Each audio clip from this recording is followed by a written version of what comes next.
Morning News.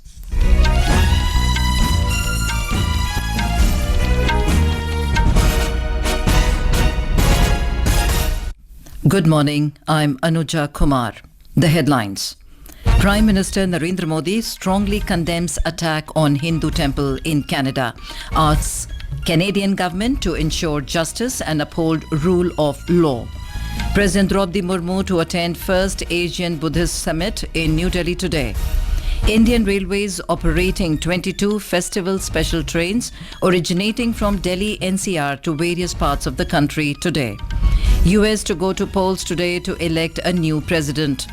FTII's student film Sunflowers Were the First Ones to Know qualifies for Oscars in live-action short film category.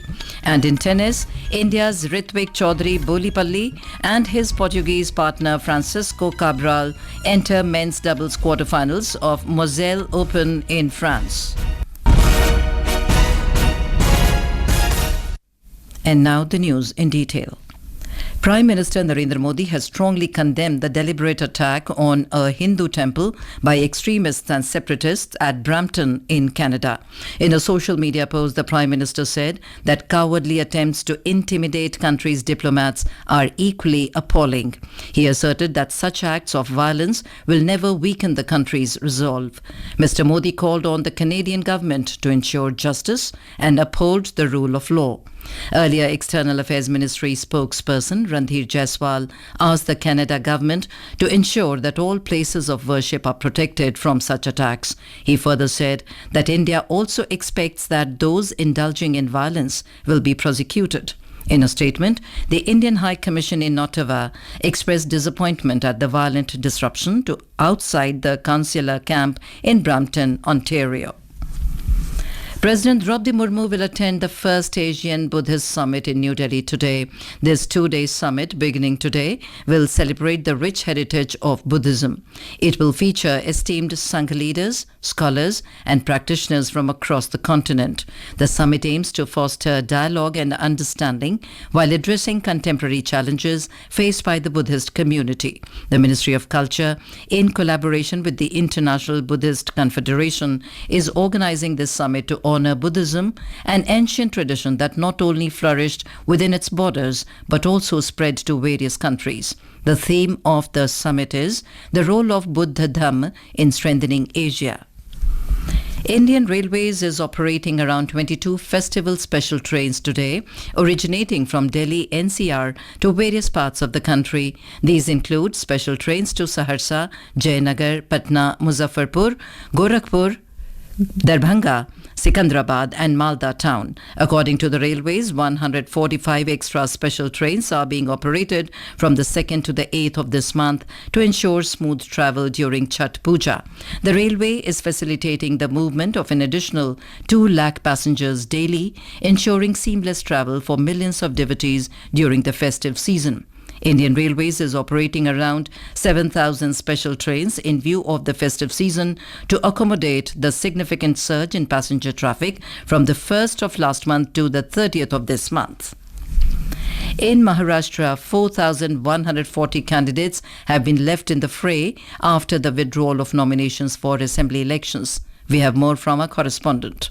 The nomination of 7,078 candidates had been found valid for 288 seats of the Maharashtra Legislative Assembly. 2,938 candidates have withdrawn their nominations. Several rebels of the Mahayuti alliance, including Gopal Shetty, Swikriti Sharma, Vishwajit Gaikwad, Dhanraj Mahale and others withdrew their independent nominations. On the Mahavikas Aghadi's side, notable withdrawals include Congress rebel Mukhtar Sheikh, Madhu Chavan and candidate Madhurama Raje Chhatrapati. The Shiv Sena UBT withdrew its candidates in Pen, Panvel and Alibag, extending support to the Peasants and Workers' Party. Maratha Kota activist Manoj Jarange Patil's candidates also withdrew their nominations. Voting in the state will take place on 20th November and counting of votes will take place on 23rd November. Prarthana, Akashvani News, Mumbai. In our series of constituency profiles today, we take a look at Worli Assembly constituency in Maharashtra. Worli constituency in the Mumbai city district is considered a Shiv Sena stronghold.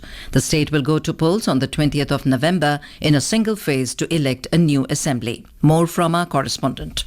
Worli is all set to witness a triangular fight in the upcoming Legislative Assembly polls. The main contest is between the sitting MLA and son of Shiv Sena UBT chief Uddhav Thackeray, Aditya Thackeray, and Shiv Sena candidate Milind Devra, who left the Congress in January this year. The Maharashtra Navnirman Sena candidate Sandeep Deshpande is also in the fray. Worli has been a bastion of the undivided Shiv Sena since 1990, with Dattaji Nalavade being elected for 4 consecutive terms from the constituency. In 2009, Congress candidate Sachin Ahir was voted to power, but Shiv Sena again bagged the seat in 2014, with Sunil Shinde emerging victorious. Aditya Thackeray won from the Worli in the last assembly election by a substantial margin of approximately 68,000 votes over Congress candidate Advocate Suresh Mane. The Worli assembly constituency has a total of 2,64,520 voters. Ankita Apte, Akashvani News, Mumbai. Mumbai Police Commissioner Vivek Pansalkar has been given the additional charge of Maharashtra Director General of Police by the state government. The move comes after incumbent DGP Rashmi Shukla was transferred on the Election Commission orders.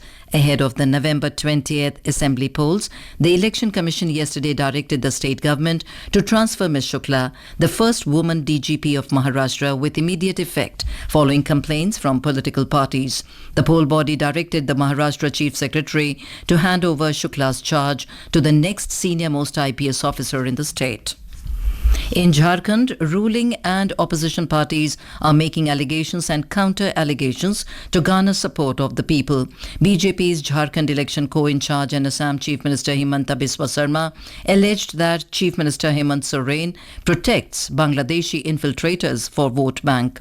JMM घुसपैठियों का support में बोल रहा है। जो भी political party घुसपैठिया का support में बोलते हैं और घुसपैठियों का खिलाफ बोलने वाला को हतोत्साह करने का कोशिश करता है, उनका रजिस्ट्रेशन ही खत्म हो जाना चाहिए। इसलिए सुप्रीम कोर्ट बोल चुका है कि घुसपैठिया भारत का सबसे बड़ा शत्रु है। On the other hand, senior JMM leader and Chief Minister Hemant Soren accused the BJP of hatching conspiracy against his government since he assumed power in 2019. कभी एनआरसी लगाना, कभी यूसीसी लगाने की घोषणा करते हैं। हमने भी कहा है यहाँ यूसीसी एनआरसी का कोई बात नहीं होगा, यहाँ बात होगा तो सीएनटी एसपीटी और पेशा कानून का बात होगा। Senior BJP leader and Defence Minister Rajnath Singh is scheduled to address election meetings in Ranchi and Lohardaga, while UP Chief Minister Yogi Adityanath will campaign for NDA candidates in Jamshedpur and Kodarma.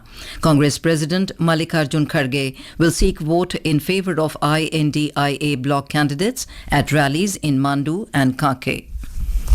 This is Akashvani giving you the news. For quick news updates round the clock, follow us on our X handle at AIR News Alerts. And for details of stories and more, log on to our website www.newsonair.gov.in and download the News on AIR app.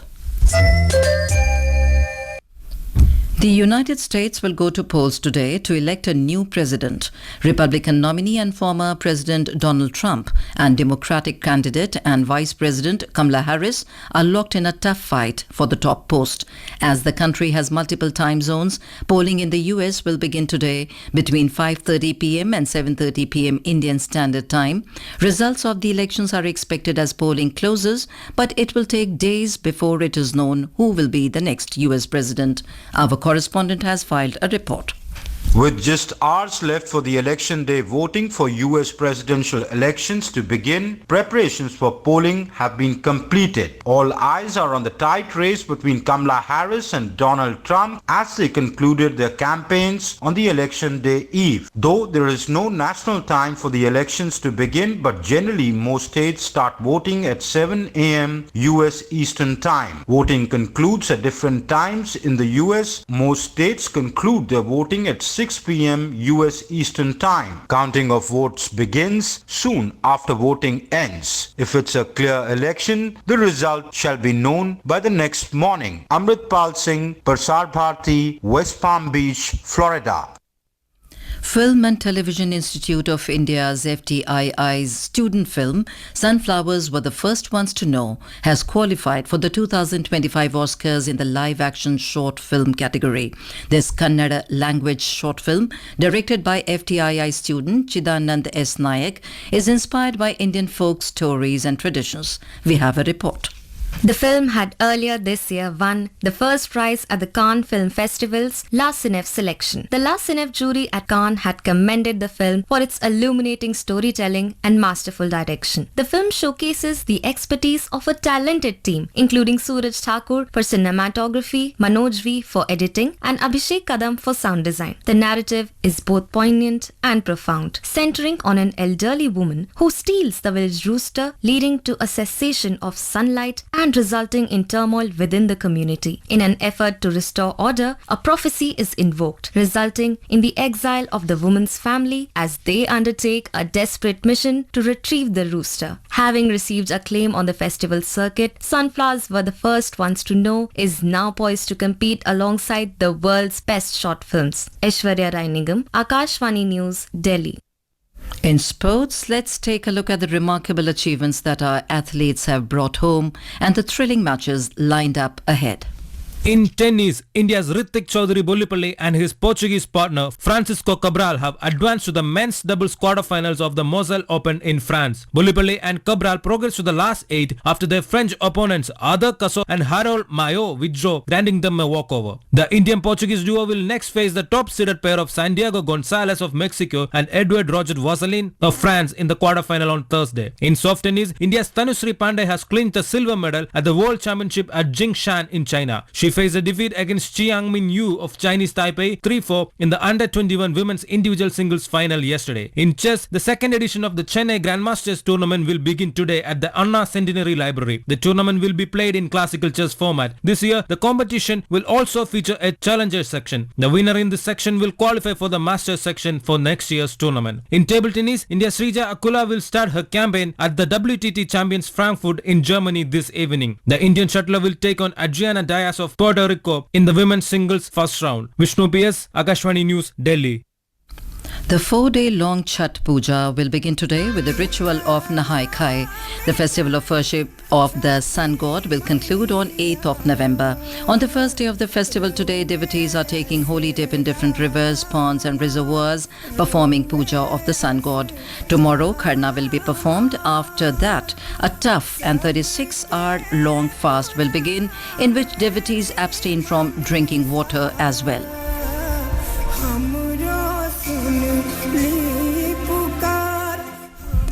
The India Meteorological Department or IMD has forecast heavy rainfall in Andaman and Nicobar Islands till tomorrow. According to the IMD, heavy rainfall is also expected over Tamil Nadu, Puducherry, Karaikal, Kerala, Mahi and South Interior Karnataka during this week. And now for a look at today's newspapers, it's over to Renu Kataria. Thank you, Anuja. Along the line of actual control, Indian troops begin patrols in Tepsang after Dem Chowk is a front page headline in Hindustan Times. As US votes today in an election most bitter and close, a headline in the Indian Express writes, in Tamil Nadu, Harris's village awaits results with subtle curiosity about her potential win. Lok Ayuk summons Karnataka Chief Minister Siddaramaiah for probe in Muda case to be questioned in Mysuru tomorrow, reports Asian Age. A Times of India headline writes, green push eye on threefold jump in solar power in 3 years. IPL auction set to held in Riyadh at end of November, writes the Pioneer. And finally, India's wedding economy is booming with 48 lakh wedding expected in the coming months, generating about 6 lakh crore rupees, 41% more than the last year, writes the Financial Express under the headline Big Fat Indian Weddings. And with that, it's back to you, Anuja. Thank you, Renu. And now, before we end the bulletin, the headlines once again. Prime Minister Narendra Modi strongly condemns attack on Hindu temple in Canada, asks Canadian government to ensure justice and uphold rule of law. President Draupadi Murmu to attend First Asian Buddhist Summit in New Delhi today. Indian Railways operating 22 festival special trains originating from Delhi NCR to various parts of the country today. US to go to polls today to elect a new president. FTII's student film Sunflowers Were the First Ones to Know qualifies for Oscars in live action short film category. And in tennis, India's Ritwik Chaudhary Bolipalli and his Portuguese partner Francisco Cabral enter men's doubles quarterfinals of Moselle Open in France. And with that we end the morning news. Have a nice day.